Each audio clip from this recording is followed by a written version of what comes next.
नमस्कार. करिअर टॉक्सच्या नवीन अध्यायामध्ये आपलं सर्वांचं स्वागत आहे. आज मला खूप आनंद होत आहे की आज आपल्या बरोबर सीनियर सायंटिस्ट श्री अ, देवधर सर आहेत, काशीनाथ देवधर सर. म्हणजे त्यांनी आपल्या मिलिटरीसाठी बरेच कामं केलेले आहेत आणि त्यांना अगदी वेगळं नावाने लोक ओळखतात. त्यांना गन एक्सपर्ट म्हणून लोक ओळखतात. तर ते मुख्यतः ते मेकॅनिकल इंजिनियर आहे आणि मेकॅनिकल इंजिनिअरिंग पासून DRDO मध्ये ते सायंटिस्ट होण्यापर्यंत त्यांचा प्रवास कसा झाला, आपण त्याविषयी आज बोलणार आहोत. आणि त्याशिवाय त्यांच्याकडे बरीच अशी माहिती आहे, ज्यासाठी मला वाटतं आजचा वेळ आपल्याला कमी पडणार आहे. तर आपण म्हणजे मी आता थोडक्यात तुम्हाला माहिती सांगते त्यांची.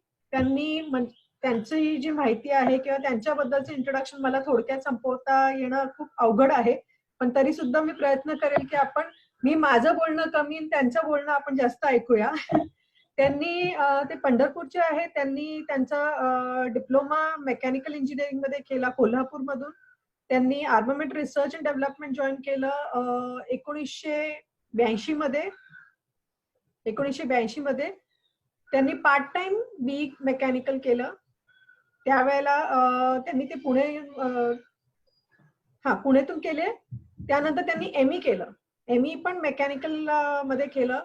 त्याचं स्पेशलायझेशन त्यांनी ऍडव्हान्स वेपनरी टेक्नॉलॉजी त्याच्यातून केलं आणि त्यांनी फर्स्ट क्लास मिळवला त्याच्यामध्ये, फर्स्ट क्लास विथ डिस्टिंक्शन.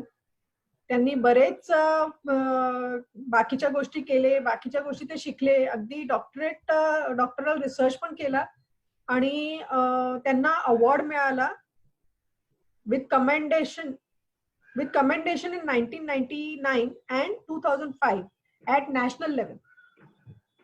ते lab scientist of the year 2006 तो पण त्यांना अवॉर्ड मिळालेला आहे. Heading emergency escape system for pilot division and till now research work carried out on various weapon systems. Weapon systems कुठले? Air defence gun, tank gun, artillery gun, rocket launching, Pinaka system, ह्या सगळ्या गोष्टी त्यांनी केलेल्या आहेत. त्यांचं specialisation designing development of आर्डिनन्स, servo control system, composite material technology ह्यामध्ये त्यांचं स्पेशलायझेशन आहे. Stayed months together with the soldiers troops at sensitive areas at LOC in various terrains, as in Pokhran deserts where temperature is above 48 degrees centigrade in summer, and at Leh in Himalaya ranges where sub-zero temperatures are around 40 degrees in hard winter. Apart from office duties, interested to build up a confidence in society through scientific approach and working as honorary vice president, Paschim Maharashtra Prant unit of Vignan Bharati, an all India organization known as Swadeshi Science Movement of Bharat. हे म्हणजे अगदी थोडक्यात सांगायचं तर हे त्यांचे introduction आहे, पण तरी सुद्धा त्यांनी अजून बऱ्याच गोष्टी केलेल्या आहेत. त्यांना गन एक्सपर्ट म्हणून ओळखतात. त्यांनी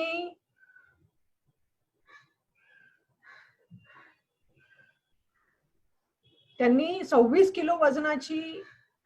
किलो वजनाची खांद्यावर उचलून चालवता येईल अशी जी गन आहे, लॉन्चर, त्या लॉन्चरचं वजन त्यांनी 26 किलो पासून 14 किलो एवढं केलं आणि त्याची एफिशियन्सी खूप पटीने वाढवली. त्यांनी बऱ्याच अशा गोष्टी केलेल्या आहेत. म्हणजे सगळ्या गोष्टी मी इथे सांगणं खूप अवघड होईल आणि मला वाटतं मी जास्त बोलण्यापेक्षा आपण सरांनाच काही गोष्टी विचारूया. नमस्कार सर. पहिले तर तुमचं धन्यवाद की तुम्ही वेळातून वेळ काढून आम्हाला वेळ दिला. आपलं हे शृंखला सुरू करण्याचं कारण हेच आहे की बऱ्याच वेळेला असं होतं की मुलांना जेव्हा आपण विचारतो की तुम्हाला काय करिअर करायचं आहे, तर त्यावेळेला ते फक्त कुठल्या तरी करिअरचं नाव सांगतात की मला हे करायचं आहे किंवा हे बनायचं आहे. कारण त्यांनी कुठेतरी ऐकलेलं असतं किंवा कुठेतरी त्यांना कोणी सांगितलेलं असतं किंवा कॉलेजमध्ये कुठली डिग्री असते त्याप्रमाणे ते सांगतात. पण कॉलेजचा जे कोर्स असतो तो आणि करिअरमध्ये करण्याचे कामं असतात, त्या दोन्ही वेगळ्या गोष्टी असतात आणि त्याची त्यांना त्यावेळेला जाणीव होत नाही. एकदा ते सुरू करतात कोर्स करायला, त्यानंतर त्यांना जाणवतं. कधी कधी ते करिअरमध्ये सुरुवात पण करतात, कधी त्यांचा बिझनेस पण सुरू करतात, कधी त्यांचं जॉब पण सुरू करतात, त्यानंतर त्यांना वाटतं की oh this is not what I wanted. मग त्यावेळेला सर्वात जास्त मोठं मला अडचण काय वाटते की मुलांना हेच माहिती नाही की कुठल्या करिअरमध्ये काय काम करायचं असतं.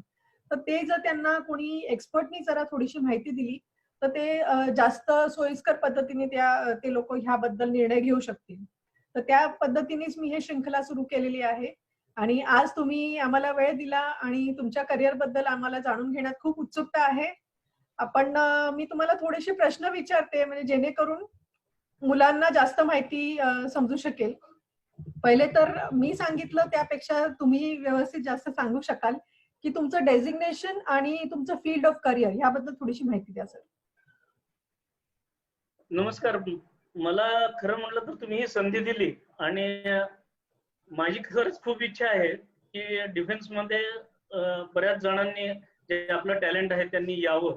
याचं कारण भारताला जर सशक्त देश बनवायचा असेल तर डिफेन्स आपल्याला स्ट्रॉंग असणं हे खूप गरजेचं आहे. आणि यासाठी मला बोलवलं आणि ही संधी दिली त्याबद्दल सुद्धा मी तुमचा आभारी आहे. प्रत्यक्षामध्ये आपण ज्या वेळेला बघतो वेगवेगळ्या गोष्टी तर त्याच्यामध्ये माझं शिक्षण हे अगदी साधं सरळ नॉर्मल झालं. बेसिकली थोडं हिंदी मध्ये सांगतो म्हणजे मग तुमच्या सगळ्यांना बाकीच्यांनाही लक्षात येऊ शकेल कि मैं बिल्कुल ग्रामीण भाग से आया हूँ. बीड़ जैसे गांव में मैंने 10वीं तक की पढ़ाई की है और 10वीं तक की पढ़ाई के समय में क्यों पढ़ता था तो मुझे मालूम ही नहीं था कि मैं आगे बनकर क्या होने वाला हूँ, क्या करना है क्या नहीं है.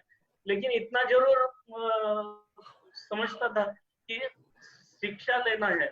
और जैसा 5वीं पास होने के बाद उत्तीर्ण होने के बाद 6ठी कक्षा में जाते हैं वैसा मैं 10वीं के बाद 11वीं में गया, 12वीं में गया. लेकिन 12वीं के बाद मुझे एक इतना ज्यादा अच्छा मार्क्स नहीं मिला क्योंकि मराठी मीडियम में मैं पढ़ता था और 11वीं में मराठी मीडियम के बाद 12वीं में अंग्रेजी मीडियम में स्विच ओवर होना पड़ा. तो यह मीडियम का चेंज ओवर मुझे बहुत थोड़ा धक्का देने वाला था और फर्स्ट क्लास करियर का मैं चौंकाने वाला मार्क लेके 12वीं में कम मार्क से उत्तीर्ण हो गया. तो इंजीनियरिंग कॉलेज में मैं नहीं जा सका. इंजीनियरिंग कॉलेज में नहीं जा सकने से मैंने 10वीं के मार्क के आधार पर, गुणों के आधार पर मैंने डिप्लोमा इन मैकेनिकल इंजीनियरिंग का पर्याय चुना और मैंने इंजीनियरिंग में डिप्लोमा कर लिया कोल्हापुर से. अभी कोल्हापुर से भी करने के बाद देश के लिए कुछ करना है ये मालूम था लेकिन मैंने कभी सुना ही नहीं था कि डीआरडीओ जैसा कुछ संगठन है उसमें कुछ काम करने का मौका है या है, सुना नहीं था. तो इसलिए मैंने प्रण किया कि जो चीज मुझे समझ में नहीं आ गई वो सभी लोगों को समझने से ये सब अगर सही समय में समझ में आ गए तो लोग जो टैलेंट है वो इस तरफ भी आ सकते हैं. ऐसा सोच के मैंने एक एप्लीकेशन किया था. उसमें ARDA नाम का पहले बार सुना मैं. Armament research and development establishment क्या होता है, ये आर्मामेंट क्या होता है ये मालूम नहीं था. आर्मामेंट्स मालूम रहता है सबको लेकिन आर्मामेंट ये वर्ड भी मुझे नया था. बाद में पता चला कि ये शस्त्रास्त्र संशोधन करने वाली संस्था है. तो मैंने एप्लीकेशन किया इधर और मेरा देश के लिए कुछ करने की इच्छा तो थी लेकिन मौका भी मिलना जरूरी था. एक परीक्षण होता है, टेस्टिंग होता है, इंटरव्यू होता है, मुलाकात होती है, ये जो सब दौर से चला गया और बहुत कॉन्फिडेंटली जो भी आता है मैंने बताने से मेरा सिलेक्शन हो गया. 82 में मैं सिर्फ डिप्लोमा इन मैकेनिकल इंजीनियरिंग से करियर कर रहा था लेकिन ये जो शास्त्र था मैकेनिकल इंजीनियरिंग की जो पढ़ाई थी वो काफी नहीं थी. ये मुझे उधर नौकरी में जाने के बाद पता चल गया कि ये तो कुछ काफी नहीं है. अगर हमें बहुत अच्छे से अच्छे और अत्याधुनिक शस्त्रास्त्र के निर्माण करना है अपने देश के लिए तो मेरा जो ज्ञान है मैकेनिकल इंजीनियरिंग का डिप्लोमा वो काफी नहीं है.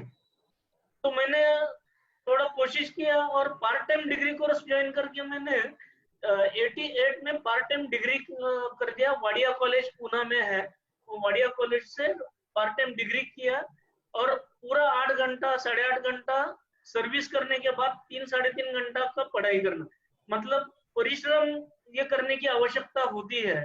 तो परिश्रम पूरा नौकरी करने के बाद इवनिंग क्लासेस, वो भी इंजीनियरिंग कॉलेज जैसे। और इंजीनियरिंग कॉलेज में आपको शायद मालूम है नहीं है, इंजीनियरिंग कॉलेज में मैथमेटिक्स बहुत डराने वाली चीज होती है कि बहुत सारे इंजीनियर्स मैथमेटिक्स हो गए तो इंजीनियर हो जाते हैं, मैथमेटिक्स ही हार्डल मानते हैं। लेकिन मैथमेटिक्स का भी उतना ही महत्व है। मैं जिस क्षेत्र में, जिस संस्था में काम करता हूँ, और उसमें हर स्टेप में मैथमेटिक्स की जरूरत है। तो मैथमेटिक्स, अगर कुछ अच्छा करियर करना है तो मैथमेटिक्स बहुत बोर है या डिफिकल्ट है ये सोच के नहीं, परिश्रम जरूर करने होते हैं, लेकिन परिश्रम करने की आवश्यकता है, ऐसा मुझे लगता है। सो मैंने सर्विस करते करते इंजीनियरिंग पास किया। इंजीनियरिंग पास करने के बाद फिर मैं स्टाफ के रूप में, पहले असिस्टेंट के रूप में था, और साइंटिस्ट के रूप में मुझे झगड़ा करना था। मतलब जो आपने बोला है कि चेंज ओवर करना है, डायरेक्टली मैं साइंटिस्ट करके नहीं जा सका क्योंकि मेरा डिग्री उतना नहीं था, क्वालिफिकेशन उतना नहीं था, और पहली चीज तो मुझे मालूम ही नहीं था कि ऐसा कुछ होता है और इतना सारा काम होता है।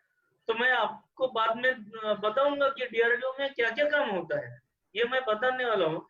लेकिन एक ग्रामीण भाग से पुणे जैसे सिटी में आके काम करने के लिए बहुत कष्ट उठाने पड़े हैं।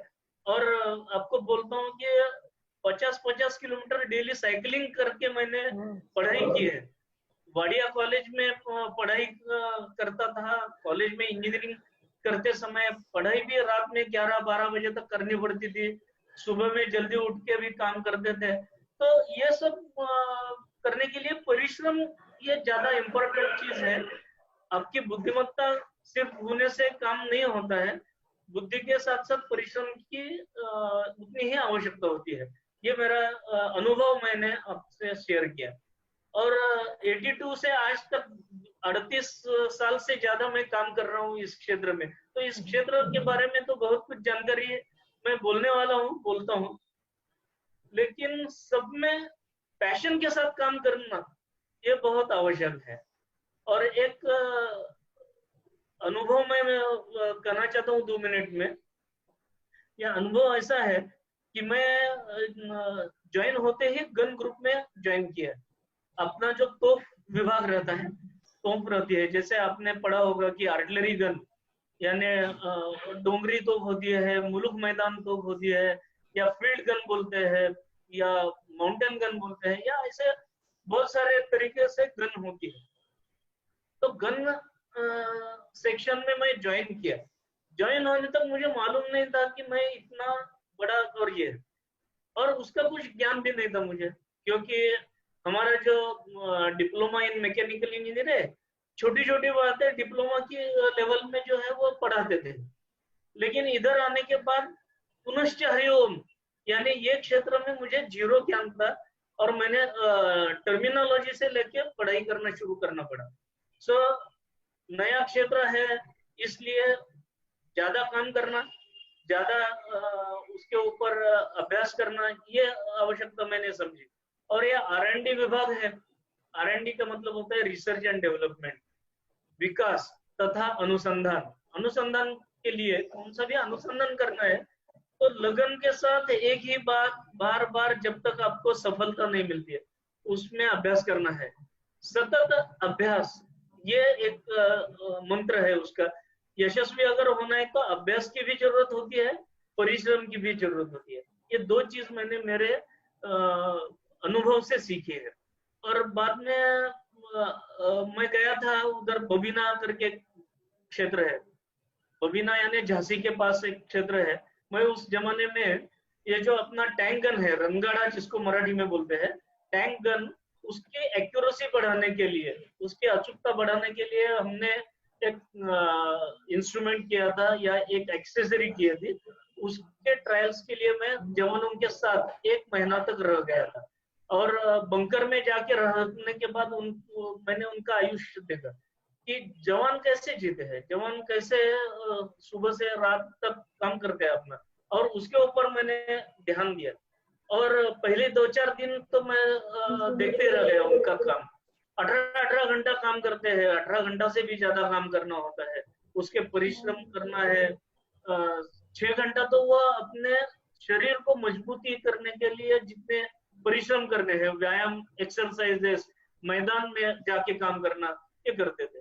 और एक दिन मैं देख रहा था उनका पूरा दिन में पसीना निकलता था और पूरा थक जाते थे पूरा। और शाम में 7:30 बजे मैदान में वो 500 का यूनिट बैठा था, और वो दूसरे दिन की इंस्ट्रक्शंस, उनका जो प्रमुख है, एडजुटेंट बोलते हैं उसको, वो एडजुटेंट उसको इंस्ट्रक्शंस दे रहा था। दूसरे दिन ईद के लिए छुट्टी थी, और ईद की छुट्टी का वर्णन वो करता था। आर्मी में लंबी चौड़ी बातें नहीं होती है, छोटी छोटी बातों में समझाया जाता है, क्योंकि अपना देश 3000 किलोमीटर लंबा, 3000 किलोमीटर चौड़ा है, और इतना लंबा चौड़ा देश में हर 10 किलोमीटर में भाषा बदलती है। तो एक ही भाषा में अगर कोई भी बात करे तो जो मैसेज है वो क्लियर होना चाहिए, इसलिए आर्मी की एक विशिष्ट रूप की भाषा बन गई है। और वो छोटे छोटे वाक्यों में उनका उदाहरण देते हैं, लंबी चौड़ी बात नहीं करते। तो उन्होंने 3 वाक्य में उसका काम बता दिया। पहला वाक्य था, कल छुट्टी होगी। दूसरा वाक्य था, कोई वर्दी नहीं पहनेगा, यानी जो यूनिफॉर्म पहनते हैं वो कोई वर्दी नहीं पहनेगा। लेकिन तीसरा वाक्य था, लेकिन कार्रवाई पूरी होगी। जो सुबह में उठ के रात बजे तक हम जो काम करते हैं, जो भी काम हम करते हैं वो काम पूरा, यानी छुट्टी का मतलब सिर्फ अपना जो वर्दी है वो पहनना नहीं है, बाकी पूरा काम। ये होता है आर्मी में छुट्टी का अनुसार।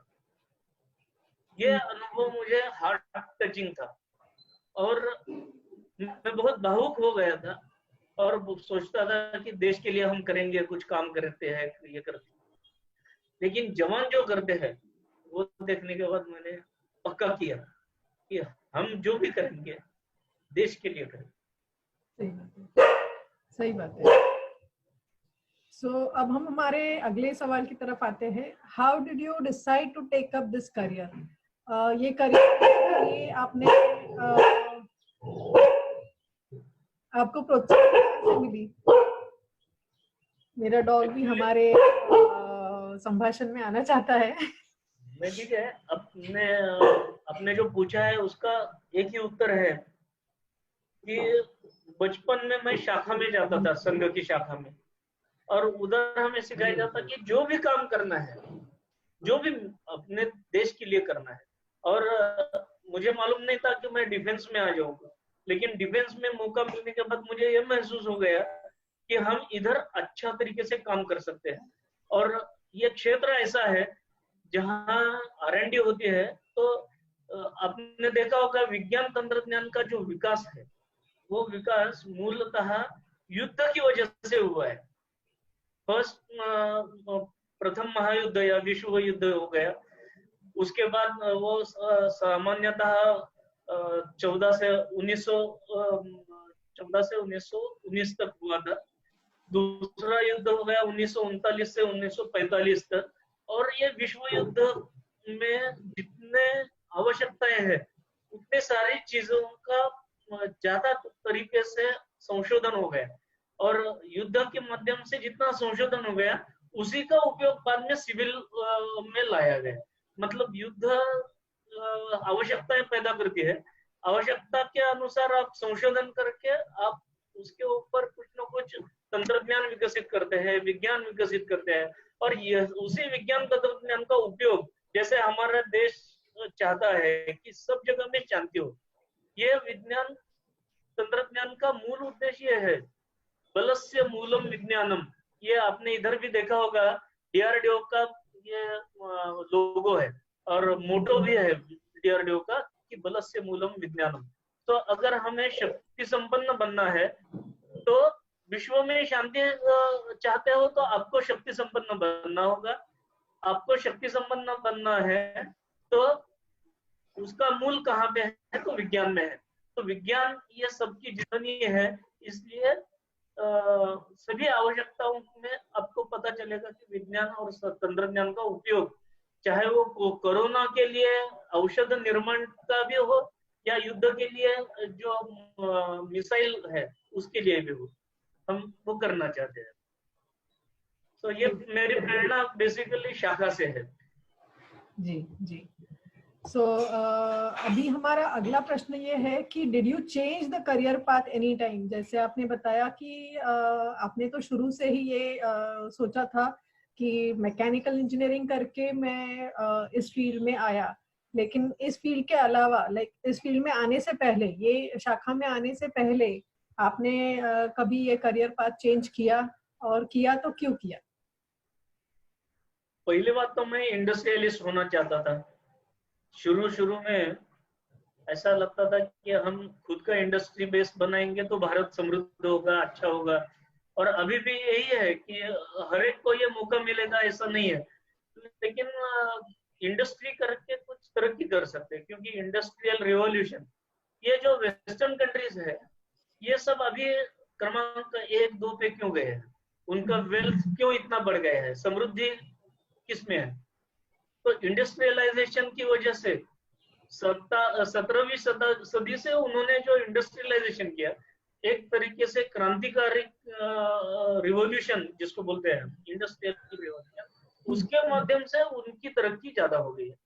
और हम लोग पिछड़े रह गए क्योंकि अपने ऊपर गुलामी थी, तो अनेक लोगों का आक्रांतों का आक्रमण था और हमारी ये तरक्की नहीं हो पाई थी। तो स्वतंत्र देश में एटलीस्ट हम एक इंडस्ट्री खोल के एक समाज में जो भी जरूरतें है उनको पूरा करने की क्षमता रखेंगे, ऐसा सोच के एज ए इंजीनियर मैं चाहता था कि एक खुद का इंडस्ट्री करके हम सपोर्ट करेंगे। लेकिन 82 के अंदर, और वो भी डिप्लोमा के साथ, और पैसे की इंडस्ट्री स्टार्ट करना मतलब पैसा वगैरह चाहिए, ये भी होता है। तो मैंने सोचा कि इंडस्ट्री स्टार्ट करेंगे, लेकिन उसके लिए कुछ ना कुछ अनुभव की जरूरत है, एक्सपीरियंस की जरूरत है। इसलिए मैंने एक स्मॉल स्केल इंडस्ट्री में काम करना शुरू किया। हिंद नेशनल बूम कंपनी करके भूसरी में इंडस्ट्रियल एस्टेट है, उसमें काम करना शुरू किया, क्योंकि उधर 1-2 साल काम करके मैं एक्सपीरियंस ले लूंगा, बाद में खुद का इंडस्ट्री करना है, ये सोच के मैं काम करना शुरू किया। लेकिन 3 महीने के अंदर ही वो कंपनी पूरा विश्व में जो आर्थिक मंदी की लहर आ गई, वो लहर में बंद हो गया। और वो बंद होने के बाद मैंने जो एक इंटरव्यू दिया था एआरडी में मैं जानबूझ के आया ऐसा नहीं है, इंटरव्यू दिया था, लेकिन सफलता मिलेगी नहीं मिलेगी, मुझे नौकरी मिलेगी ये मालूम नहीं था। और मेरा ऐसा कुछ नौकरी करने का इरादा भी नहीं था एक्चुअली, मैं तो इंडस्ट्रियलिस्ट बनना चाहता था। तो लेकिन ये स्मॉल स्केल इंडस्ट्री बंद होना और इसका कॉल लेटर आ गया, अपॉइंटमेंट लेटर मिल गया, ये संभव ऐसा हो गया, संयोग हो गया कि मेरा इंडस्ट्री बंद है। और उसी में तो मैंने सोचा दूसरा कुछ सोच में और देखने तक ये इधर ज्वाइन करेंगे, इसलिए मैंने ये एक्चुअली एक्सीडेंटली मैंने ये ज्वाइन किया है। लेकिन जब भी ज्वाइन किया तो मैं पता चला कि ये इधर काम करने का बहुत मौका भी है और जरूरत भी है, तो मैंने उसी में काम करना शुरू किया। और जैसा इंडस्ट्रियलिस्ट नहीं होते हुए मैंने ये मौका मिल गया, तो वो मौका देख के मैंने काम करना शुरू किया। मैंने जो बताया आपको कि पार्ट टाइम डिग्री किया, पार्ट टाइम डिग्री करके मैं अदरवाइज मैं पूरा जिंदगी में स्टाफ लेवल में रहता था, लेकिन करियर उसी क्षेत्र में जो अपने हमने स्वीकार है, लेकिन छोटे लेवल पे काम करते हुए बड़े लेवल में काम करना, साइंटिस्ट करके काम करना, ये करने की कोशिश। बाद में बीए होने के बाद भी 5 साल मेरा वेस्ट हो गया, फिर भी मैंने लगातार कोशिशें जारी रखी। और एक दिन मुझे 93 में, मतलब 11 साल मेरे वेस्ट होने के बाद भी मेरा साइंटिस्ट का काम करना शुरू हो गया। लेकिन जब भी मैं साइंटिस्ट के नाते काम करना शुरू किया, बहुत सारी चीजें मुझे मालूम थी, एज ए न्यू साइंटिस्ट नहीं था मैं, उसी क्षेत्र में काम करते हुए हायर रिस्पॉन्सिबिलिटी के साथ काम करना शुरू किया। इसलिए और मैंने पैशन के साथ काम किया तो ऑटोमेटिकली मेरे ऊपर दायित्व ज्यादा आते गए। मैं साइंटिस्ट होते ही मुझे प्रोजेक्ट ऑफिसर बनाया गया। कुछ प्रोजेक्ट बहुत सारे वर्णन करते बैठेंगे तो उसी में अपना समय चला जाएगा। बाद में जो आपको बताना है डीआरडीओ के बारे में मैं बताना चाहता हूँ, उसके क्षेत्र में मैं आऊंगा। लेकिन क्लास 3 लेवल में ज्वाइन करने के बाद परिश्रम से बी मैकेनिकल पार्ट टाइम करने के बाद साइंटिस्ट बन गया। साइंटिस्ट के बाद टॉप मैनेजमेंट में आने के लिए मैंने एमटेक किया, और वो भी एमटेक अपने परिचय में सबको बताया है कि वो भी लगन से करने से, परिश्रम के साथ करने से एमटेक भी मैंने फर्स्ट क्लास विद डिस्टिंक्शन मिलकर के काम किया। मतलब जो भी काम हम करेंगे पूरे लगन से करेंगे, पूरे लगाव से करेंगे और फुल डिवोशन से करेंगे तो मिल सकता है, ये मेरा अनुभव है। तो अभी आपने बताया कि आपने ARDE ज्वाइन करने से पहले कुछ एग्जाम दी थी या कुछ इंटरव्यू दिया था। इंटरव्यू से पहले एग्जाम दी थी आपने, एंट्रेंस एग्जाम दी थी, तो उसके बारे में थोड़ा सा संक्षिप्त में बताएंगे कि वो क्या एग्जाम होती है, और बच्चे अगर उस एग्जाम को देना चाहे तो वो 10वीं के बाद दे सकते हैं या 12वीं के बाद दे सकते हैं? उसके लिए मैं डीआरडीओ का थोड़ा स्ट्रक्चर और ये बताने से ज्यादा अच्छा रहेगा, उसके बाद में मैं इस प्रश्न का उत्तर देता हूँ। क्योंकि तो फिर वो वो पता होने से आपको सुविधा कैसे है और उसका रिक्रूटमेंट प्रोसीजर क्या है, दोनों तरीके से स्टाफ रिक्रूटमेंट क्या होता है और साइंटिस्ट में रिक्रूटमेंट क्या होता है, वो भी मैं बताता हूँ जी। तो वो हम अब जब आप प्रेजेंटेशन के साथ बताएंगे, ठीक है। तो अभी हम हमारे अगले सवाल की तरफ आते हैं। How much time do you recommend a newcomer to spend in this field to be on a considerable post? यानी ये फील्ड में आने के बाद कोई कंसिडरेबल पोस्ट, यानी कभी कभी ऐसा होता है कि कोई लोग ये पोस्ट में, ये करियर या ये फील्ड में आ जाते हैं, फिर वो सोचते हैं अरे 2 साल हो गए, कुछ हो नहीं रहा, मैं क्या करूं, मैं छोड़ दूं। तो वैसे करने से अच्छा आप क्या रेकमेंड करेंगे? क्या आपका क्या सुझाव होगा कि नए आने वाले स्टूडेंट्स ने कम से कम कितने सालों तक परिश्रम करना चाहिए ताकि उनका ये करियर में या ये फील्ड में उनके पैर अच्छे से जमे रहे? एक्चुअली मैं बोलना चाहता हूँ कि ये जो फील्ड है ये तो लाइफ टाइम मिशन जैसा फील्ड है। ऐसा नहीं है कि 1-2 साल में कुछ हासिल हो। मैंने जैसा आपको बताया था कि मैंने ज्वाइन करने के बाद मुझे ये महसूस किया कि ये क्षेत्र पूरा नया है, उसमें शब्दावली से लेके टर्मिनोलॉजी से लेके सब नए चीज है। What is muscle, you don't know what is muscle velocity, what is magnetism, what is, ये सब प्राथमिकता तो होती है, लेकिन प्रोजेक्टाइल क्या होता है, बैलिस्टिक क्या होता है, इंटरनल बैलिस्टिक क्या होता है, एक्सटर्नल बैलिस्टिक क्या होता है, गाइडेंस एंड कंट्रोल में क्या होता है। और दूसरी चीज ये है, ये क्षेत्र में सिर्फ मेरा नॉलेज मैकेनिकल इंजीनियरिंग करके सफिशिएंट नहीं रहता है, तो मैकेनिकल के साथ साथ और विद्या शाखाओं का नॉलेज भी जरूरत होती है।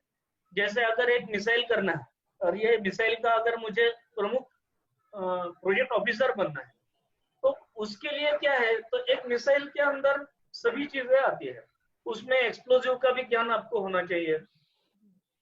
टीम रहेगी, टीम वर्क रहेगा, लेकिन आपको भी उतना ही ज्ञान होना चाहिए। जैसा एक्सप्लोजिव्स है, प्रोपेलेंट्स है, हाई एक्सप्लोजिव होता है, वॉरहेड्स टेक्नोलॉजी क्या है, गाइडेंस एंड कंट्रोल्स टेक्नोलॉजी क्या है, इलेक्ट्रॉनिक्स क्या लगेगा उसमें, सेंसर्स टेक्नोलॉजी में क्या होगा, ये सब। तो एक गन आपको डिजाइन करनी है, तो गन में internal ballistic, external ballistic, intermediate ballistic, wound ballistic. एक आदमी को अगर आपको खत्म करना है शत्रु का, तो आपको सिर्फ 80 जूल की आवश्यकता होती है, 80 जूल एनर्जी इज इनफ। लेकिन ये 80 जूल के लिए आप बैक कैलकुलेशन करके आपका गन डिजाइन करेंगे। एक गन डिजाइन के लिए एक गोली करना है, एक प्रोजेक्टाइल करना है, उसका वेलोसिटी कितना होना चाहिए। अभी हम बात कर रहे हैं हाइपरसोनिक वेलोसिटी की। आपने 8-10 दिन पहले सुना होगा आपने कि इंडिया ने एक सक्सेसफुल टेस्ट की है डीआरडीओ में, वो है हाइपरसोनिक टेक्नोलॉजी डेमोन्स्ट्रेटर व्हीकल। यानी आवाज के 7 से ज्यादा टाइम्स उसका वेलोसिटी ज्यादा है। आवाज की वेलोसिटी जनरली 330 मीटर पर सेकंड होती है हवा में, और उसके 7 टाइम्स यानी हाइपरसोनिक वेलोसिटी का मतलब सुपरसोनिक से भी ज्यादा होता है। और उस क्षेत्र में भी हमने टेक्नोलॉजी डेमोन्स्ट्रेट की है। बहुत सारी चीजें ऐसी है कि आपका इंटरेस्ट भी पैदा होता है, पैशन भी होती है, और डॉक्टर कलाम जैसे शास्त्रज्ञ के साथ काम करने से आपको ये भी पता चलता है कि समय की ओर ध्यान नहीं देना है। इस क्षेत्र में आने के बाद 18 घंटा भी काम करना होता है। मैंने खुद डॉक्टर कलाम से शाबाशी 99 में पाई है, तो मेरे हिसाब से डॉक्टर कलाम ने जो पैडिंग दिया है वही मेरे लिए जिंदगी का बहुत सारा सम्मान है, और पुरस्कार की आवश्यकता ही नहीं है, ऐसा मुझे लगता है। तो लगन से काम करना यही मेनली आवश्यकता है। जी, तो काफी अच्छी बात बताई आपने कि पैशन से बड़ा और कुछ नहीं है। पैशन से अगर आप काम करो तो कोई भी क्षेत्र में कहीं पे भी पहुंचा जा सकता है। और पैशन और अपना सेटिस्फैक्शन, ये दोनों अलग अलग चीजें, ये दोनों चीजें साथ साथ चलती हैं। दूसरा चीज इसमें ऐसा है, स्टाफ लेवल और साइंटिस्ट लेवल, ये 2 लेवल होते हैं जी। स्टाफ लेवल भी उतना ही इम्पोर्टेंट है, क्योंकि जितना साइंटिस्ट करता है उससे ज्यादा कष्ट का काम जो है असेंबली करना है, उसका जैसा हम पेपर में डिजाइन वर्क करेंगे उसको प्रत्यक्ष में उतारने के लिए ये सब लोगों की भी आवश्यकता होती है। जी जी। जिसका बी एमई पीएचडी तक काम भी नहीं होता है वो भी उसमें काम कर सकते हैं। मतलब कंसिडरेबल अपने हिसाब से होता है। आप जो बोल रहे थे कि एक विशिष्ट पोस्ट के लिए क्या होता है, तो बेसिकली आप बहुत अच्छे गुणों से बी मैकेनिकल या एमई एमटेक करोगे तो साइंटिस्ट के लिए एंट्री हो सकती है, लेकिन एंट्री के बाद आपको कष्ट करके आपको प्रूव करना होता है। बाद में मार्क वगैरह कुछ मायने नहीं रखता। जो जैसा मैंने 12वीं में 2nd क्लास पाया है, वजह के कुछ भी होने दो, लेकिन मैं जितना सफल रहा उतना डिस्टिंक्शन वाला भी सफल नहीं रहा, क्योंकि एक्सपेरिमेंट, लगाव, पैशन और अपना इनोवेशन, ये सब चीज को तो मिलाप करने की आवश्यकता होती है। Then scientist, considerable scientist. और दूसरी चीज है आपको आत्मसम्मान जब भी मिलेगा जब भी आप कुछ दे देंगे। आप कुछ करेंगे नहीं और मैंने पीएचडी किया है उसके लिए ऐसा नहीं चलता है। जी सही। तो कष्ट करने के बाद ही आपको फल की आशा करनी चाहिए। मैंने ज्वाइन किया और मुझे बहुत बड़ा साइंटिस्ट का सम्मान क्यों नहीं मिल रहा है, ऐसा नहीं होगा। मैंने यही बोला कि पूरे जिंदगी खपाना पड़ता है। डॉक्टर माशेलकर जी का नाम क्यों लोग लेते हैं, पूरा जिंदगी उन्होंने उसमें क्षेत्र में लगाया है। डॉक्टर विजय भटकर जी का नाम क्यों लेते हैं, पूरा जिंदगी भर काम किया है। अभी अभी उनका नाम सबके दिमाग में आया है, डॉक्टर नारळीकर का नाम है। तो ये सब वैज्ञानिक अपना पूरा जीवन उसमें लगाते हैं, काम करते रहते हैं। उस आधार पर आप कंसिडरेबल पोस्ट में पहुंच सकते हैं। जी सही बात है, बहुत सही बताया आपने कि मेहनत और लगन की कोई सीमा नहीं। अब हम आते हैं हमारे अगले सवाल की तरफ। अगला सवाल ये है कि advantages and disadvantages of this career, यानी आपके विचार से इस करियर के क्या एडवांटेजेस हो सकते हैं और क्या डिसएडवांटेजेस हो सकते हैं। आई एम श्योर एडवांटेजेस काफी सारे हैं। एडवांटेजेस तो मैंने अभी तक बहुत सारे बताए हैं। दूसरा एक एडवांटेज, अगर सब लोग पैसे के माध्यम से देखते हैं तो डीआरडीओ के साइंटिस्ट लोगों को पगार भी कुछ कम नहीं मिलता है। वो भी मैंने बताऊंगा आपको कि पगार कैसे रहता है डिफेंस। ये जो प्रेजेंटेशन में मेरे करियर का उसका ये मिलेगा आपको। और डिसएडवांटेज बोले तो थोड़ा फैमिली और ये उसमें की तरफ थोड़ा कम ध्यान देना होता है। तो अगर मिशन में है तो आपको पहले नहीं भूल जाते हैं, कभी कभी ऐसा भी होता है। तो फैमिली फ्रंट और ये बैलेंस रखने की कोशिश करना होता है। कलाम सर बोलते थे हमेशा कि मेरे तरफ देख के काम मत करो, क्योंकि मैं तो बैचलर हूँ, लेकिन दोनों की तरफ ध्यान दो, ऐसा बोलते थे। लेकिन एक बार काम में लग गए तो उसमें समय की सीमा नहीं रहती है, ये थोड़ा सा। लेकिन सेटिस्फेक्शन जो होता है, काम करने के बाद जो सेटिस्फेक्शन मिलता है, कितना भी काम करने के बाद सेटिस्फेक्शन जब मिलेगा, आपकी गन जैसा मेरा हो गया है, मैंने बहुत लगाव से गन का परीक्षण किया, लेकिन ये गन को मानने के लिए रेडी नहीं है। मैंने आर्मी को ऑफर किया कि ये गन मैंने बनाई है बहुत, तो उन्होंने बोला है कि यार ये गन तो ठीक है, लेकिन हम आपके गन के ऊपर विश्वास क्यों रखेंगे, हम अपने जवानों को मरने के लिए थोड़ी दे देंगे, तो आप दिखा दो। तो एज ए साइंटिस्ट होते हुए मैंने 2000 की बात है, 23 अप्रैल 2000, 25 अप्रैल 2000 की बात है, फर्स्ट टाइम मैंने मेरे कंधे पर मैंने मेरा गन रख के 6 हाई एक्सप्लोजिव राउंड फायर करके दिखाए। हाई एक्सप्लोजिव राउंड फायर करने के लिए वो आर्मी के जवान रेडी नहीं थे, वो मैंने मेरे कंधे के ऊपर रख के फायर करके देखे, और ये करेज भी रहा कि जो जवान का होगा मेरा होगा। एक बात इधर बताना चाहता हूँ, जवान ट्रेन रहते हैं फायरिंग के लिए, मैं ट्रेन भी नहीं हूँ, लेकिन फिर भी मैंने वो करके दिखाया, देन ये सब पूरा हो गया। तो यानी मेरे अभिकल्पन के ऊपर, डिजाइन के ऊपर मेरा कितना भरोसा था कि मैं खुद के कंधों पर से, तो ये कहावत आप सुनते होंगे कि दूसरों के कंधों पर फायर कोई भी कर सकता है बंदूक रख के, लेकिन इधर मैंने मेरा वेपन मेरे कंधे से फायर करके जो डेडलीस्ट पोजीशन है, जो हाई रेट ऑफ फायर का जो है वो करके दिखाया है, और बाद में ये सब सक्सेस देखने को मिला है। सो इधर तक हमें काम करने की आवश्यकता है। आप लोगों को लगता होगा कि साइंटिस्ट यानी बस लाइब्रेरी में कंप्यूटर के सामने बैठ के कुछ कर रहे हैं, या प्रयोगशाला में कुछ, क्योंकि साइंटिस्ट का चित्र ऐसे ही आता है, परीक्षा नली में कुछ केमिकल देख रहा है, ये तरीका नहीं है। साइंटिस्ट मैंने अपने परिचय में तो दिया है, -40 में जो परिश्रम करना पड़ता है जवान को, वो समझाने के लिए 1-1 महीना उधर जाके रह गया हूँ। -40 के साथ साथ +48 डिग्री प्लस टेम्परेचर जिधर है, वो पोखरण जैसे स्थिति में भी मैं जाके रह गया हूँ। उधर रहने से मुझे अपने जवानों की कठिनाइयाँ क्या है वो पता करके मैंने अपने डिजाइन किया है। सो डिजाइन के ऊपर मेरा भरोसा क्यों आ गया है, तो ये सब कष्ट मैंने भी उसके साथ साथ उठाए जी, तो ये भी आवश्यकता होती है जी। सही।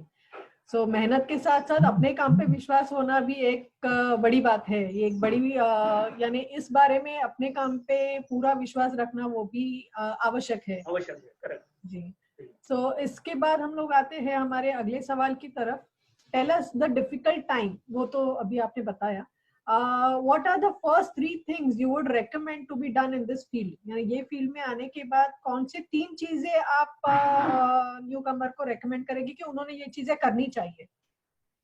एक्चुअली डिफिकल्ट टाइम नहीं बोल सकते उसको, लेकिन मैं स्टाफ लेवल में काम करता रहा, मेरा बी हो गया, मैं एलिजिबल हो गया साइंटिस्ट के लिए, लेकिन काम स्टाफ लेवल में 5 साल तक करता रहा। ये बहुत बड़ा डिफिकल्ट टाइम था, क्योंकि बहुत सारे लोग उसमें फ्रस्ट्रेट हो जाते हैं, यार कुछ जिंदगी में अर्थ नहीं है, ये नहीं है, मेरा नहीं हो पा रहा है, क्योंकि परिश्रम मैंने किया है, बात सही है, लेकिन मुझसे भी ज्यादा काम करने वाले और ज्यादा ब्रिलियंट बच्चे होंगे पूरे देश में, और उनको मौका मिलता था, ऐसा थोड़ा ही है मेरा मुझे ही मिलेगा।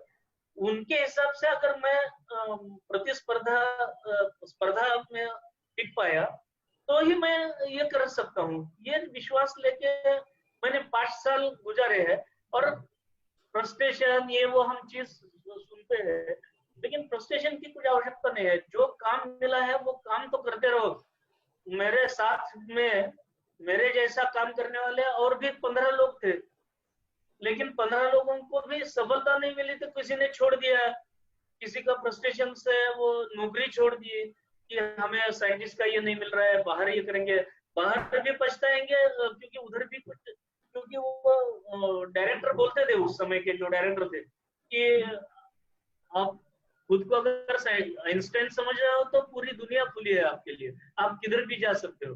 तो ये सुनने के बाद तो और थोड़ा फ्रस्ट्रेशन ज्यादा होने की संभावना होगी, लेकिन अपने काम तो करते रहना चाहिए, ये सोच के मैंने काम किया। तो ये बहुत बड़ा डिफिकल्ट टाइम है कि एलिजिबिलिटी साइंटिस्ट की है, लेकिन काम मैं स्टाफ लेवल का कर रहा हूँ, और काम तो मैं स्टाफ लेवल का नहीं कर रहा था, साइंटिस्ट का ही काम कर रहा था, लेकिन पगार वेतन जो है वो स्टाफ का ले रहा था।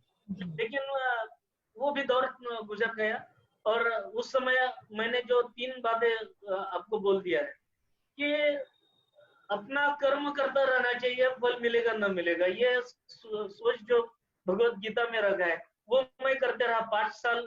जब भी मिलेगा तो भी मिलेगा, लेकिन वो नहीं मिल रहा है करके काम मैंने कभी कम नहीं किया, काम में बंद नहीं किया, काम करते रहा लगातार, उसी लगाव से करते रहा जिस पैशन से मैंने बी किया, और काम करता रहा। क्योंकि मैं ये एक नौकरी के तौर पर इसको देखता नहीं था, एक देश के लिए कुछ करना है। तो मेरे लिए तो आरएसएस के बहुत सारे प्रचारक मैंने ऐसे देखे हैं, अपना पूरा गोल्ड मेडलिस्ट होते हुए भी जीवन ही पूरा देश के लिए लगे। मैं तो नौकरी करते करते काम कर रहा हूँ, तो पैसा पानी का सवाल ही नहीं है। तो ये काम चीज तो ये कर लिया कि मैं देश के लिए काम कर रहा हूँ, ये पहली बात। कौन सा भी काम हो, आप डिफेंस में होना की जरूरत है ऐसा नहीं है, प्रामाणिकता से और अच्छा लगाव से अगर काम करेंगे, परिश्रम के साथ काम करेंगे, तो वो देश का ही काम होता है। अगर चाय बेचने का काम दिया है तो अपने प्राइम मिनिस्टर वो भी करते थे, ऐसा आपको सबको मालूम है, आज वो प्राइम मिनिस्टर है। तो काम, परिश्रम, जिसको हम बोलते हैं ना एकच जादू सबाटून काम, काम करते रहो, बस फल की प्राप्ति हो जाएगी अपने आप, वो अपने आप आ जाएगा। तो ये एक है पैशन, इनोवेशन के तरफ ध्यान देना है। कौन सा भी काम नया तरीके से, एक जैसा ही काम करते रहना बात अलग है, 25 साल से मैं एक ही काम कर रहा हूँ ऐसा नहीं। तो इनोवेशन के साथ काम करना, और R&D में तो इसकी बहुत आवश्यकता होती है, क्योंकि आज का 82 में मैं ज्वाइन किया है ARD, तो ARD एक डिफेंस लैब होने से एक कंप्यूटर था, लेकिन एक पूरा हॉल भरेगा उतना बड़ा कंप्यूटर था, और वो कंप्यूटर में काम करने के लिए बहुत सारे ये थे। आज कंप्यूटर के उसी से ज्यादा सक्षम कंप्यूटर से आज आपसे बात कर रहा हूँ, एक कंप्यूटर के सामने बैठ के मैं काम कर रहा हूँ। तो ये चीज कन्वर्शन कैसे हो गया, तो फास्ट चेंजिंग वर्ल्ड, ये फास्ट चेंज हो रहा है, टेक्नोलॉजीज आज की टेक्नोलॉजी नहीं है, वो कल बदलने वाली है। तो इनोवेशन इज मस्ट, तो इनोवेटिव थिंकिंग, डेली मैं कुछ अपग्रेड कर सकता हूँ, ये सोचना बहुत जरूरी होता है। मेरे ख्याल से समय में अगर DRDO का भी प्रेजेंटेशन करना है तो DRDO का प्रेजेंटेशन की तरफ जाना ज्यादा उचित होगा। जी, तो मैं ये कहना चाहूंगी कि patience, perseverance and performance are your 3 basic qualities की जो हर एक में होनी चाहिए। इसी बात पे हम लोग और आगे जानना चाहेंगे आपसे, आपके प्रेजेंटेशन के माध्यम से, जिसमें हमें हमारे स्टूडेंट्स को या हमारे व्यूअर्स को ज्यादा और जानकारी दे सकेंगे DRDO के बारे में और उसके फील्ड के बारे में। हाँ जी सर, हम लोग अभी प्रेजेंटेशन की शुरुआत कर सकते हैं।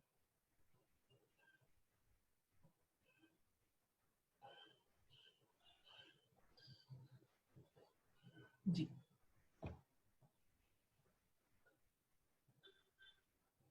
DRDO में एक रिक्रूटमेंट एंड असेसमेंट सेंटर है, जो आप पूछ रही थी कि रिक्रूटमेंट कैसे होता है। तो ये दिल्ली में रिक्रूटमेंट एंड असेसमेंट सेंटर है। आपको दिख रहा है ना? जी जी, शेयरिंग, यस।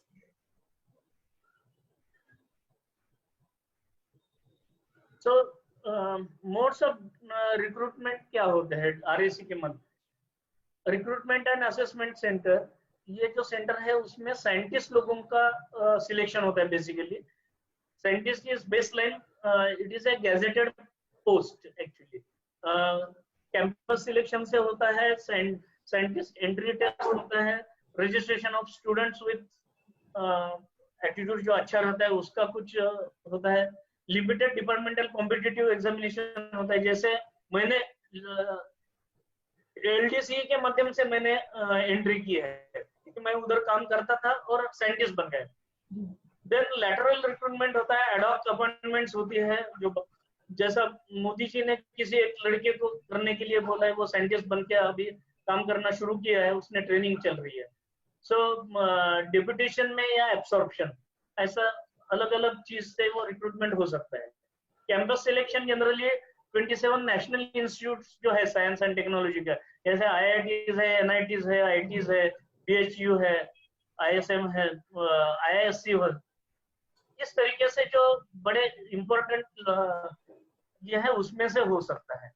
दूसरा करियर ग्रोथ के हिसाब से अगर देखेंगे तो progression under flexible complementing scheme एक इम्पोर्टेंट है।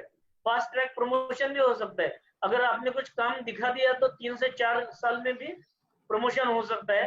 ऑन एन एवरेज 5.5-6 साल में आपको तो एक प्रमोशन मिलता है। एक्सलेंट वर्क एनवायरनमेंट सब जगह में आपको होता है। हायर ट्रेनिंग, हायर एजुकेशन के लिए स्पॉन्सरशिप भी मिलेगा आपको। Technology awards, there are some awards, rewards, young scientist award होता है, scientist of the year award होता है। Accommodation, CSD facility, leave, LTC concession, group insurance, ये जैसे पर्क्स है, ये सब पर्क्स है, बहुत सारे पर्क्स है जो सेंट्रल गवर्नमेंट को मिलते हैं। Air travel with scientist and this thing you will get. Then opportunity to go abroad, ये भी एक इंटरनेशनल पेपर आप लिखेंगे, कुछ इंटरनेशनल कॉन्फ्रेंस में ओरल प्रेजेंटेशन के लिए मौका दिया जाएगा गवर्नमेंट के खर्चे से। स्पेसिफिक ट्रेनिंग और कोलैबोरेटिव वर्क रहता है, उसमें भी आप प्रदेश जाके भी सीख सकते हैं या प्रेजेंटेशन दे सकते हैं। सोशल स्टेटस मिलता है, DRDO साइंटिस्ट बोलने से आपको एक सोसाइटी में एक सम्मान मिलेगा। ट्रांसफर्स जनरली कम होते हैं, जैसा मैं एक बार गन एक्सपर्ट बन गया हूँ तो गन के जिधर काम है उधर ही मेरा ट्रांसफर होता है, और जो ऑटोमेटिकली क्योंकि ये जो एक्सपर्टाइज मैंने गेन किया है वो इधर ही उपयोग में आता है। मैं अभी जाके और किसी क्षेत्र में काम करेंगे तो दोबारा रिस्टार्ट करना पड़ेगा, पुनश्चारी हो, तो ये मेरा एक्सपीरियंस वेस्ट ना हो पाए, इसलिए जनरली ट्रांसफर्स नहीं है। DRDO लैब्स में ऑल मेजर सिटीज में ही है मैक्सिमम। सो बच्चों का एजुकेशन ये वो चिंता की जरूरत नहीं है। इजी एक्सेस लीव है, रिटायरमेंट एज 60 इयर्स है, जनरली 58 रिटायरमेंट एज होता है, लेकिन ये 60 है। तो बेसिक सैलरी में भी सैलरी है, डियरनेस अलाउंस मिलता है, सिटी कॉम्पेंसेशन अलाउंस मिलता है, transport allowance, house rent allowance, ये जनरली लेवल्स है। जब भी आप एंट्री करेंगे तो साइंटिस्ट बी के माध्यम से एंट्री करेंगे, उसमें लेवल 10 का आपको डायरेक्ट पेमेंट मिलेगा। तो दीज आर द बेसिक उतना ही ऑलमोस्ट पर मंथ का ये पैकेज है। साइंटिस्ट बी लेवल में आप देखेंगे तो 56,100 इतना पेमेंट बेसिक है, तो इसका ऑलमोस्ट जाता है 87,000 समथिंग ऐसा के आसपास जाता है। So you can calculate the total कितना होगा। सो एट द ज्वाइनिंग स्टेज आपको अगर 88,000 रुपए सैलरी मिलना शुरू हो गया तो ये कम नहीं है, और दूसरा देश के लिए काम करना है, और एवरी 3-4 साल में अगर आप परफॉर्म करोगे तो प्रमोशन मिलते रहेगा। एट द एंड सेक्रेटरी बन सकता है या उसके आगे भी जा सकता है कोई। तो ये 17 लेवल जो है 2.25 लाख पर मंथ का पैकेज, ये सेक्रेटरी लेवल में है, और बहुत सारे गाड़ी मिलेगी, बंगला मिलेगा, ये मिलेगा, ऐसे चीजें मिलते रहेंगी। तो जनरली क्वेश्चंस पूछे जाते हैं DRDO में ज्वाइनिंग टाइम कितना रहता है। सो बॉन्ड रहता है क्या, तो बॉन्ड की जरूरत नहीं है। Any time you can resign, अगर आपको इससे अच्छा मौका मिल गया और आपको चेंज करना चाहते हैं तो you can resign. Higher studies के लिए MTech के लिए वगैरह भी जा सकते हैं, DRDO स्पॉन्सर भी करता है, आपको मौका भी मिलता है, और विद पेमेंट आपको MTech करने का मौका मिलेगा। चांस ऑफ गोइंग अब्रॉड मैंने ऑलरेडी बोल दिया कि ट्रेनिंग के लिए भी जा सकते हो, पेपर प्रेजेंटेशंस में भी जा सकते हो, और कोलैबोरेटिव एफर्ट्स में भी जा सकते हो। Then place of posting of my choice, मैं कर्नाटक से हूँ तो मुझे पोस्टिंग मेरे नजदीक में मिलेगी क्या, ये एक सवाल रहता है। अन्य सारी दिल्ली में जाके काम करो, चेन्नई में जाके काम करो, ऐसा नहीं है। तो मैं अगर पुणे में काम कर रहा हूँ तो पुणे के आसपास में बहुत सारे मेजर सिटीज में उसका काम है, लेकिन ये डिपेंड्स, जैसा ये बोला कि आपका सब्जेक्ट स्पेशलाइजेशन, उधर की वैकेंसी, ये डिपेंड करता है। ऐसा नहीं है कि मैं पुणे का हूँ और मेरा इलेक्ट्रॉनिक्स में या इंस्ट्रूमेंटेशन में काम होगा तो ARD में ही काम मिलेगा। ये मुझे इधर देहरादून जाना पड़ेगा या बेंगलोर जाना पड़ेगा, लेकिन मेरी चॉइस का मेरा स्पेशलाइजेशन है तो automatically mechanical engineering, chemical engineering के लिए इधर पोस्ट है।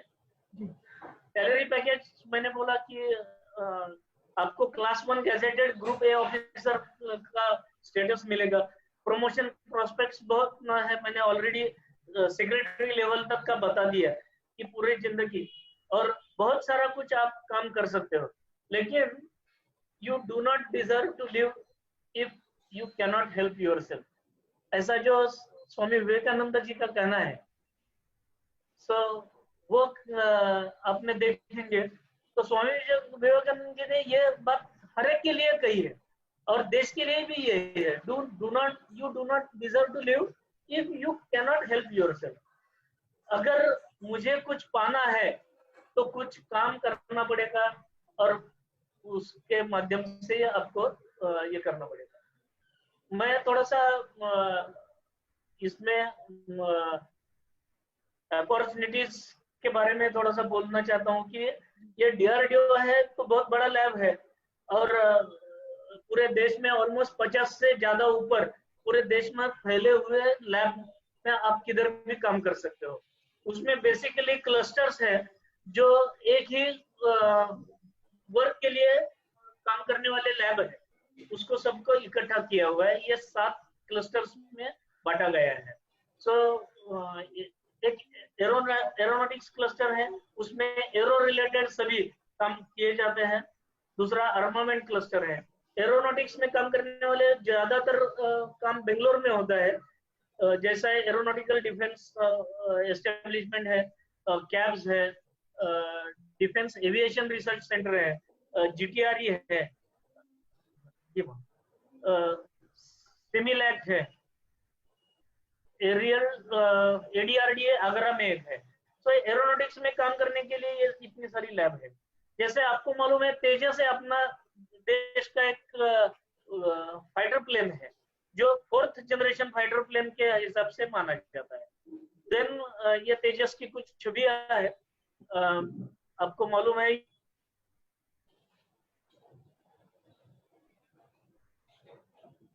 HMRL है। HMRL जनरली प्रोपेलेंट से लेके हाई एक्सप्लोजिव पायरोटेक्निक इसमें काम करती है। दिल्ली में सेफ्टी और fire and explosive environment safety ये सब देखते हैं। बालासुर में टेस्टिंग का लैब होता है। चंडीगढ़ में TBRL यानी टर्मिनल बैलिस्टिक रिसर्च सेंटर है। तो ये सब आर्मामेंट सिस्टम है। वेपन्स में कितने मैंने मोटा मोटी लिखा है क्योंकि हर एक के ऊपर एक एक लेक्चर दे सकता हूँ, इतना मेरा 38 साल का प्रयास है। लेकिन मैं अभी इंट्रोडक्शन में पर्सनल वेपन्स है जैसे पिस्टल, राइफल, कार्बाइन वगैरह तरीके से जो इंडिविजुअल वेपन यूज करते हैं। दूसरा सेक्शन वेपन्स है, 10 के पीछे एक वेपन यूज में आता है, जैसे मॉर्टर गन है, रिकॉइललेस गन है, मशीन गन है, ग्रेनेड है। आर्मर्ड व्हीकल्स जैसे टैंक गन और आर्टिलरी वेपन्स है। अदर आर्मामेंट जैसे नेवल आर्मामेंट, एयर आर्मामेंट है। मास स्केल डिस्ट्रक्शन वेपन्स है जिसके ऊपर बैन है अभी, न्यूक्लियर, बायोलॉजिकल और केमिकल वेपन। ये जो एक पैक्ट के अनुसार पूरे देश ने जिनीवा में आके तय किया है कि ये चीज हम यूज नहीं करेंगे क्योंकि पूरा मानव जाति या सजीव जीव जातु या पृथ्वी को नाश हो सकता है, इतने डेंजर अवस्था है। और आखिरी का जो मैंने रखा है वो सब मिसाइल्स है। मिसाइल्स जैसा आजकल का जो युद्ध होता है मिसाइल के माध्यम से होता है, जैसे क्रूज मिसाइल्स है, surface to surface missile, surface to air missile, surface sub sea level ballistic missile, short range, long range, inter range, intercontinental ballistic missile, anti tank guided missile, ballistic missile defence. क्या अभी जो नया last year हमने जो सब दुनिया को दिखा दिया कि एंटी सैटेलाइट मिसाइल, यानी अवकाश क्षेत्र में जमीन के ऊपर ये सब वेपन्स है, हवाई माध्यम से जो भी आना है उसको भी हमें डिफेंड करना है। और attack is the best defence. अभी जो हम चाइना के लिए यूज कर रहे हैं, आज तक हम डिफेंसिव मोड में थे तो चाइना आक्रामक होता था, अभी हम ऑफेंस करने की कोशिश कर रहे हैं, नॉट ऑफेंस, लेकिन ऑफेंसिव मोड में दिखा रहे हैं तो वो डिफेंसिव मोड में चला गया। सो अटैक इज बेस्ट डिफेंस के माध्यम से ये सब आवश्यकता है। पर्सनल वेपन्स आपने सब देखे हैं, छोटे मोटे पिस्तौल से लेके आरएमजी, एलएमजी, पिस्तौल, rifle. Then section weapons, mortar है खांधे पर जिसका जिक्र मैंने किया, और जो लाइट वेट वेपन जो है बीच में सेंटर में जो रखा है, जो कर्नल साहब के कंधे पर दिख रहा है आपको, कपिल देव के कंधे पर दिख रहा है, वो है, वो मेरा वेपन है बेसिकली। और बॉर्डर वेपन में, बॉर्डर पिक्चर में भी वो दिखाया है। देन आर्टिलरी वेपन्स, ये शिवाजी महाराज के जमाने से आजकल के बोबरस्कोप तक इसका जिक्र होता है। देन कम्बैट व्हीकल्स, उसमें 4 लैब है, पूना में, चंडीगढ़ में और इसमें, और ये सब लैब में काम होता है। आर्मर्ड वेपन्स, ये वेपन्स की जानकारी नहीं है, लेकिन ये टेक्नोलॉजीज क्या क्या चाहिए।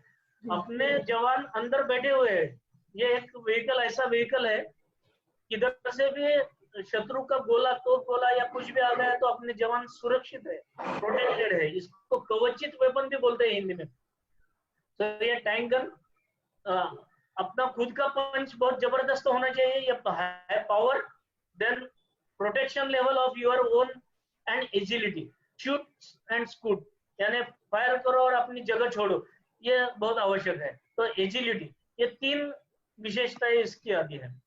देन इलेक्ट्रॉनिक्स, आजकल विदाउट इलेक्ट्रॉनिक्स कुछ भी नहीं काम करता है। तो जिसको प्रिसीजन गाइडेड म्यूनिशन बोलते हैं, या स्मार्ट म्यूनिशन होता है, स्मार्ट गन होती है, स्मार्ट तोप होती है, उसमें सब इलेक्ट्रॉनिक्स का माध्यम से उपयोग होता है। और चाहे कम्युनिकेशन के लिए भी होता है।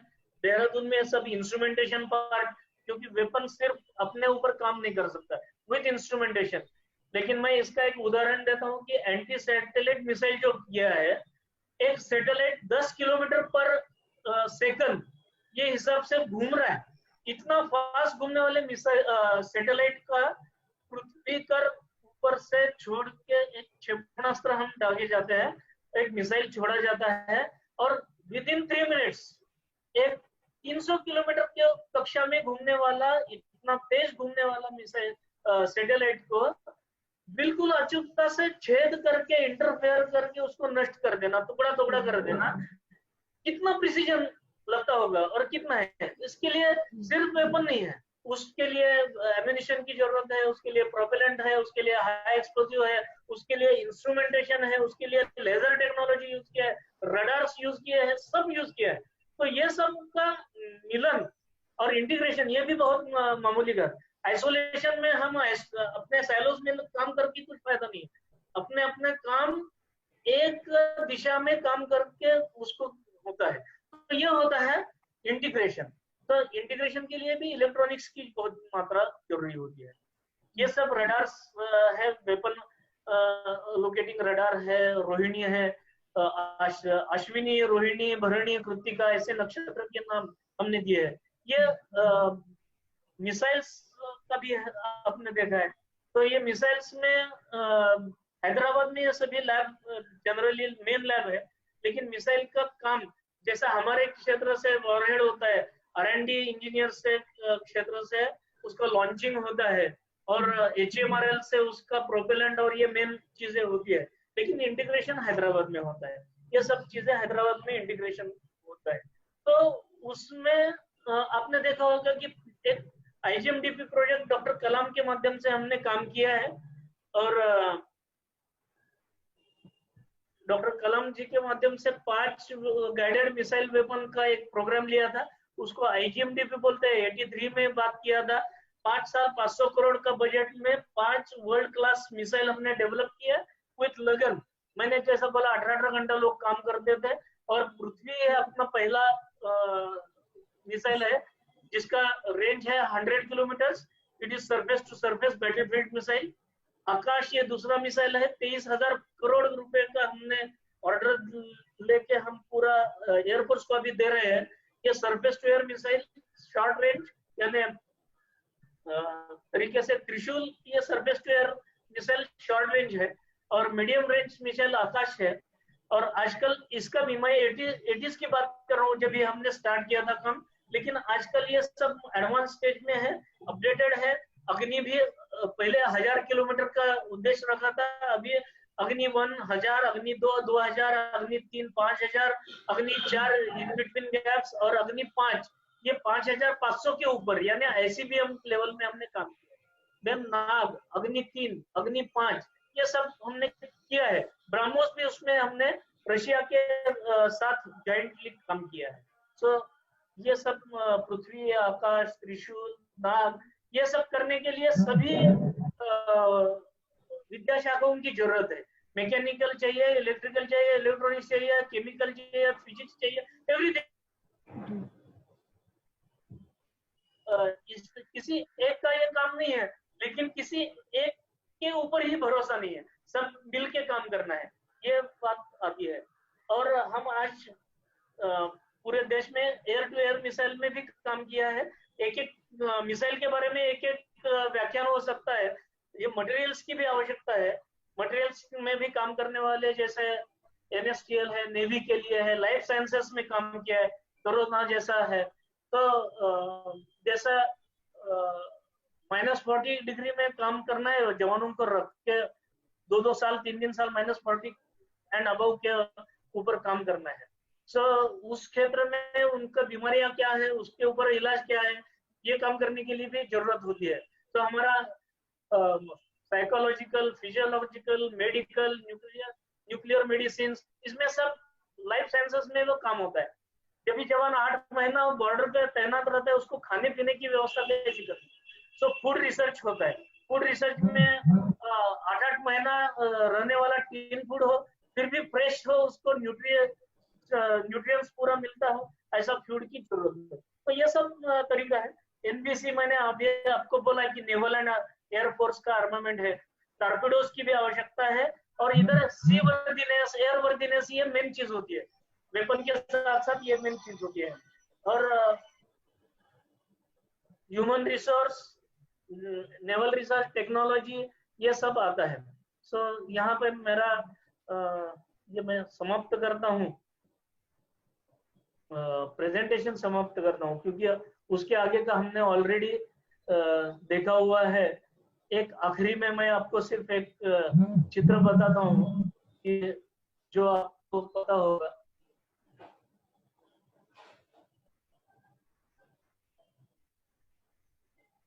एक्चुअली बोलने के लिए बहुत सारा है, लेकिन समय की कम होने से मैं एक चित्र आपको सिर्फ दिखाता हूँ कि how the world was looking at India।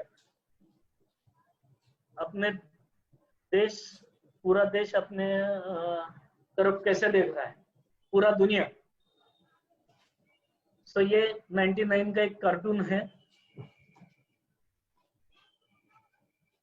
Doctor कलाम जब भी प्रेसिडेंट थे तभी की बात है। मुशर्रफ पाकिस्तान का प्रेसिडेंट था और बुश उधर अमेरिका का प्रेसिडेंट था, उस समय की ये फोटो है। लेकिन ये भारत का चित्र दिखाता है, एक हाथ में शक्ति है, एक हाथ में विद्या है। विद्या का सरस्वती का वीणा लेके बैठा है, शिव तांडव भी कर रहा है, चीन को भी दिखा रहा है, पाकिस्तान को भी दिखा रहा है। सो बुक्स भी हाथ में है।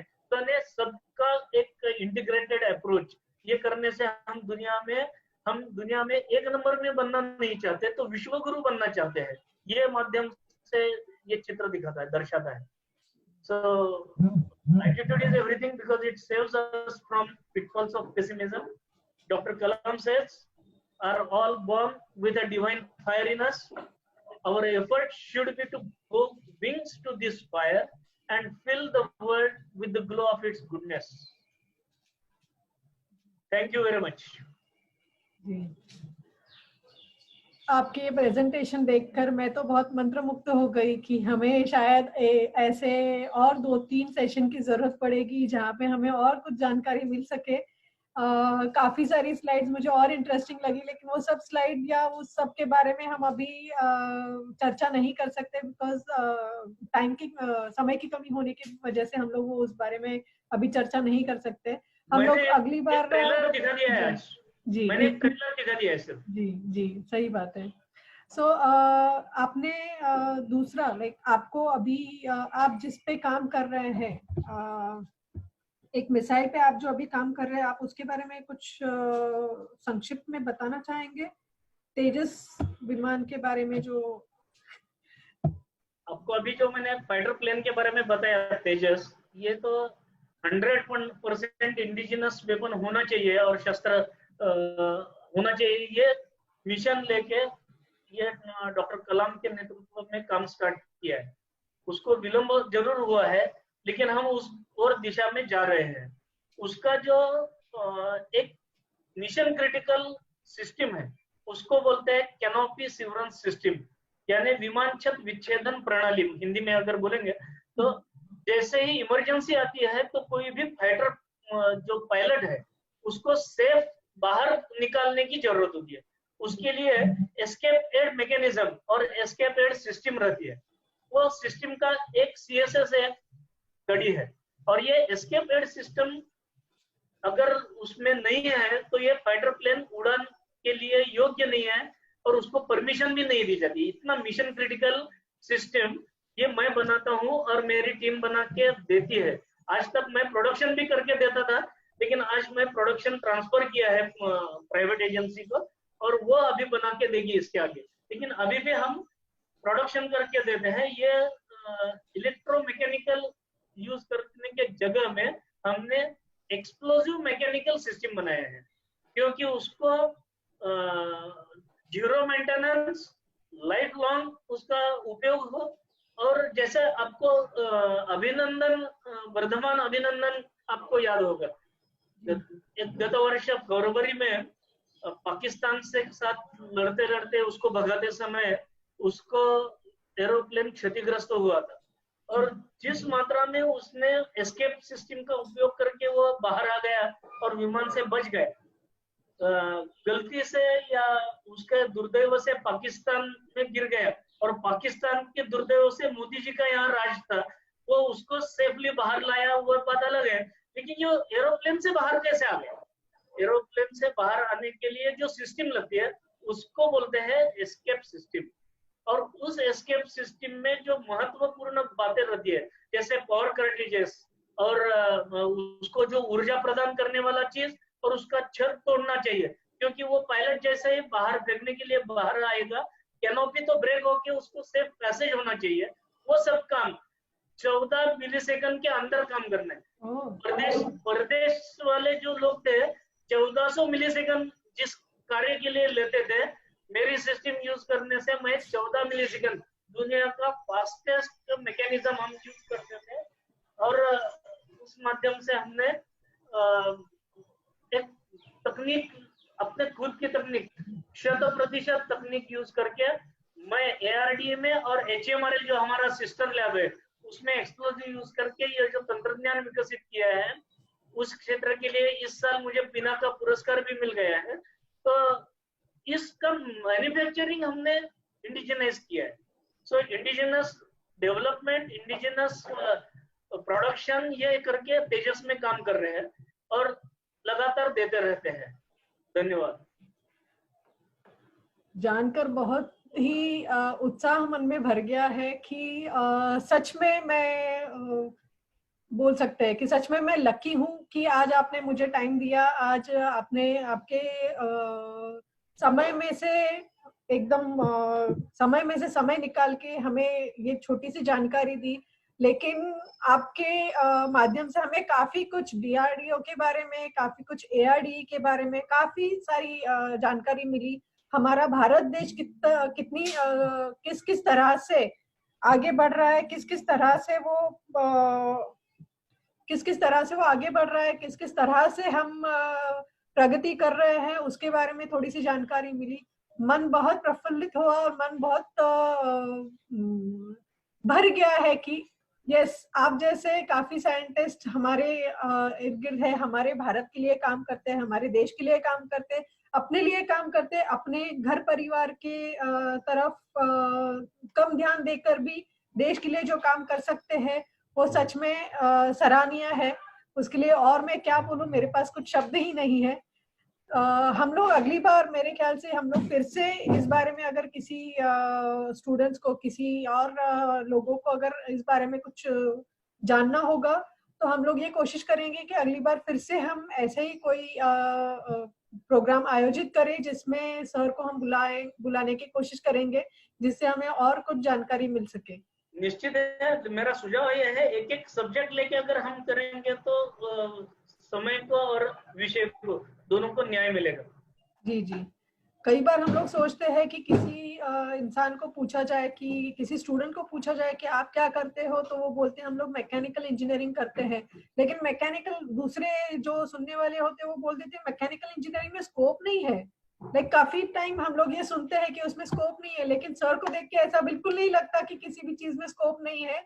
हम जितना चाहे उतना पैशन से काम कर सकते हैं, हम जितना चाहे उतनी ऊंचाई पर पहुंच सकते हैं। मेहनत और लगन सिर्फ अपनी होनी चाहिए, तो कामयाबी जरूर मिलती है। और इसी बात पे मैं सर को धन्यवाद करना चाहूंगी कि आपने हमें अच्छा समय दिया, आपने हमें अच्छी जानकारी दी, जिसके कारण हमें काफी नई बातें पता चली। एंड आपका you hearty congratulation to you कि आपने इतने बड़े बड़े काम किए और आपने आपको इतने अच्छे अच्छे पुरस्कार मिले हैं। हम उम्मीद करते हैं, हम आशा करते हैं, भगवान से प्रार्थना करते हैं कि आपको और ऐसे पुरस्कार मिलते रहे, और आपके जो परिश्रम है उसको वो देश विदेश में आपके परिश्रम और आपके काम के बारे में जानकारी देश विदेश में फैले सर। एक्चुअली मेरा बेस्ट अवार्ड जो डॉक्टर कलाम जी ने पैटिंग किया वही है। जी जी जी, मैं कलाम सर की भी बहुत बड़ी फैन हूँ। एंड जब भी कोई कलाम सर का नाम लेते हैं या मोदी जी का नाम लेते हैं, तब मेरा सीना और चौड़ा हो जाता है कि यस, मैं उस देश में रहती हूँ जहाँ पे कलाम सर जैसे साइंटिस्ट हुए और जहाँ पे मोदी सर जैसे राष्ट्र प्रेमी हुए। सो एंड आपको भी बहुत आप, पता नहीं मैं क्या बोलूं आपको भी बहुत बड़ा धन्यवाद कि आपने आपका जीवन जो है इसमें व्यतीत किया। आपने वो पेशेंस ना छोड़े नहीं, जैसे बाकी लोगों ने छोड़ दिए कि अरे 5 साल तो मुझे इसमें कम पगार पे ज्यादा काम करना पड़ता है, तो आपने तभी ये नहीं छोड़ा। उसी वजह से आज हमारे देश को काफी अच्छे से उसका फायदा हो रहा है कि आपके नॉलेज की वजह से हमारे आर्मी एंड मिलिट्री एंड हमारी जो मिलिट्री है उसको सब बहुत अच्छे से सपोर्ट मिल रहा है, उसको बहुत अच्छे से हम लोग आगे बढ़ पा रहे हैं। Thank you so much sir. धन्यवाद। हम हमारे दर्शकों से ये कह दें कि हम लोग इसी श्रृंखला में और आगे भी अच्छे अच्छे करियर के बारे में डिस्कशन करेंगे, जिसका नाम होगा करियर टॉक्स। और वो हर हफ्ते एक ऐसे ही एक्सपर्ट से हम लोग बातें करेंगे। आपको अगर किसी क्षेत्र में, किसी पर्टिकुलर क्षेत्र में, किसी पर्टिकुलर करियर के बारे में अगर आपको कुछ जानना है, तो जरूर हमें कमेंट्स में बताइए। Thank you so much.